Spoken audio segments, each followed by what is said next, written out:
Welcome to the VarsityKansas.com Big Show. I'm Joanna Chadwick of the Wichita Eagle and VarsityKansas.com. We are taping here at KSN. My guest today is Heights boys basketball coach Joe Auer. Coach, thanks for being here. Thanks for having me this morning, Joanna. Well, I want to talk with you about this team. We're heading into sub-states. You guys are 16-4. Talk to me about this season and just how has it been for you guys?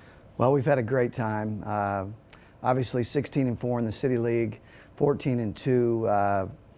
We've had a wonderful experience, maybe a little bit unexpected. We thought we could have a pretty good year this year, but we've exceeded our expectations and really looking forward to March Madness now. Well, you guys were so young last year, and you're still pretty young this year, too. Yes, You only have a couple seniors, right? Yeah, two seniors, Jordan Wilbeck and Ely Bell, playing a lot of juniors and a sophomore. And looking forward to next year, but we think we have a chance to make a difference in 5A this year. Well, it seems to me that the balance of your team has been what's key. You don't really have that one guy who's scoring the 18 to 20 points a game, but you have a lot of guys who are scoring 10 to 12. Yeah, every night. You know, our game at Capon on Thursday was pretty typical for us. 4 guys in double figures, but I don't think anybody had more than 11. So we've had a motto this year, which is every man, every little bit. And, you know, we need everybody to get 3 rebounds, deflections, 8, 9, 10 points. It would help us if we'd make a few more free throws, but we need everybody's contribution every night, and we've been able to do that fairly successfully all year. Well, and defensively, you guys have been very strong. I mean, that's probably been the biggest difference. Well, you guys are scoring more this year because last year you were strong defensively too, but the defense this year has been key for you, hasn't it? Yeah, we've made a complete change in our defensive philosophy last year. We're playing a lot of matchup zone. We're changing our shape quite a bit throughout the game, and it's been very effective for us. And we're pretty close to our numbers from last year. We're giving up about 48 a game, but this year we've added about 11 points a game, and the credit really goes to all the kids. I mean, everybody steps up at different times, and we've added Devon Gill, we've added Ari Johnson, you know, we've added Trey King, 3 kids that have helped us raise our level offensively this year. All right, well, let's talk a little bit about some of the exciting moments you had, but before we do that, let's talk about Dodge City. You guys go in there with your only loss being a 1-point loss to East, and then you end up in the 7th place game. I've had a lot of nightmare experiences over the years in Dodge City. You know, Coach Hamilton has ruined many a weekend for me over the years. They do a great job out there, but we went out there with very high expectations. Our only loss, a game where we missed 2 free throws with no time on the clock to East. So obviously we felt like we could win the tournament, and we go out there and we lose an overtime game, and we lose a 1-possession game to Hutch the next day. So as a coach, you have a tendency to overreact, and I was very upset with myself, with my club as we were walking back to the locker room, and my assistant coach Brian Chadwick grabbed me by the elbow and encouraged me strongly to take a few minutes before I addressed the team, and he was right. As I sat there, I think experience told me that we had a good club, we were going to have a great year, and we needed to be positive, needed to not overreact. And we'd played good defense, we just couldn't make a basket. And so we ended up, we went to a movie, we went to dinner, came back the next day, played our best game of the year, really, beat Dodge City at Dodge City by 30 points, and we really haven't looked back since. We've had a wonderful, wonderful year since then.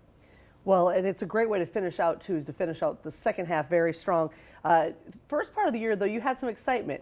You had the overtime win over North, and then the win over Southeast comes on Ely Bell's shot. Yeah. Just a crazy 3-pointer that ends up #1 shot on SportsCenter. That was amazing. It has been an incredible year. You know, if you told me that your team will be #1 on SportsCenter, top 10 plays of the day, you know, you don't ever think that's going to happen. And then how do you coach kids in that environment with that kind of attention? It's been quite a learning experience. But, you know, for us, it started with Chris Lowe making 3 free throws at the end of a game to send a game versus North into overtime. It seems like every night we're tied or behind in the 4th quarter. The Southeast win, you know, we're tied up. We bank in a 3 at the buzzer. If I write a book someday, this season will definitely be a chapter all by itself, because it's been an incredible experience and an amazing group of guys who have just been incredibly resilient during the 4th quarter of every game this year. Let's talk a little bit about you guys now being Class 5A, which I know feels so weird to all of us. Yeah.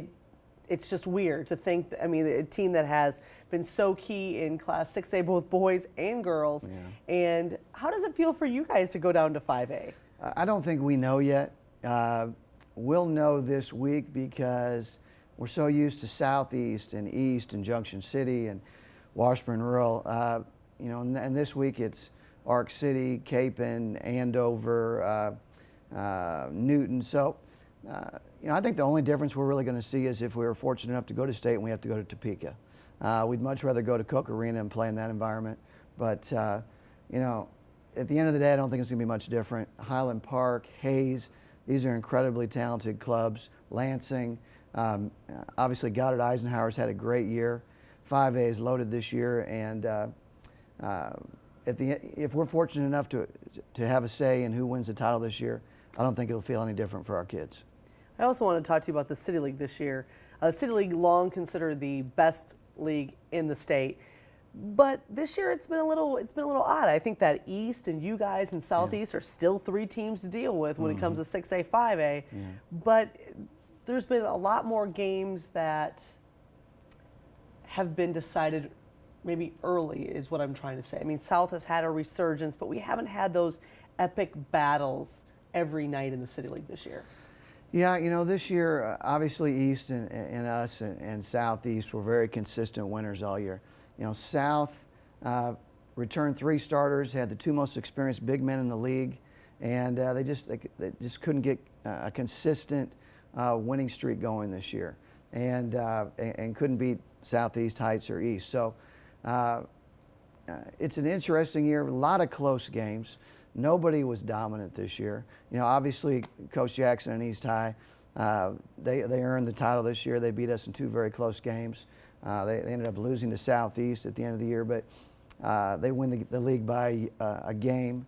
But it is an interesting year. No dominant players, a lot of very good teams, and I enjoyed it. I enjoyed it. I think it's an era coming off of Connor and Perry, and we win 4 straight titles. It's just something everybody has to get adjusted to. It's not an era of dominance. It's just an era of good teams that play good basketball, and I don't think we'll know who the best teams are here until the next 2 weeks are over. I think that's a great point. And as we head into Sub-State, you also are looking at a possible situation if both you and Capon win of playing Capon for the 3rd time, which means playing your son for the 3rd time. And we talked about this before the season. When we found out 6A that you guys were no longer in 6A, this was the fear, wasn't it? Yeah, it's a real blessing to have your son get to play City League basketball. He's grown up in it. We were looking at a picture last week of Nick standing in front of our record board after we won the title in 2000. I think he was 4 years old at the time. So for Kay and I, it's been a real treat to watch him grow up in the league and get to play this year. To be honest, I really haven't enjoyed those games at all. It's an unnatural experience to try and beat your son, and there's a good possibility that we're going to play each other Friday. So Nick and I have really kind of agreed not to talk about it. And whatever happens this week, we'll have a good long hug and move on down the road. But it's a unique experience, and I wouldn't wish it on anybody to play against your son, but on the same token, it's a true blessing to have a son that's healthy and capable of playing at that level. And we're so thankful that Coach Turney's done such a great job at Capon, and Nick has enjoyed every second playing for him this year. That's good. Well, Coach, thank you so much for being here. I appreciate it, and good luck to you this week. Thank you, Joanna. I appreciate it. All right, well, let's take a look back at last week. We had regional bowling. Congratulations to all those teams and individuals who qualified for state, which is this week. And we had state wrestling last week. And it was exciting. We had another year of weather affecting the championships, which is unfortunate because I think all of us really enjoy that one mat in 5A, the one mat in 6A, and that's the only thing going on is those championships.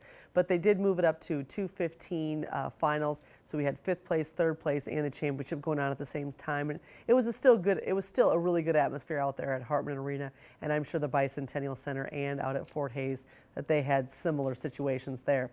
Well, it was no doubt we always get very good wrestling, and we had a lot of winners. In Class 5A, Idris Elias won at 106 pounds from Wichita West.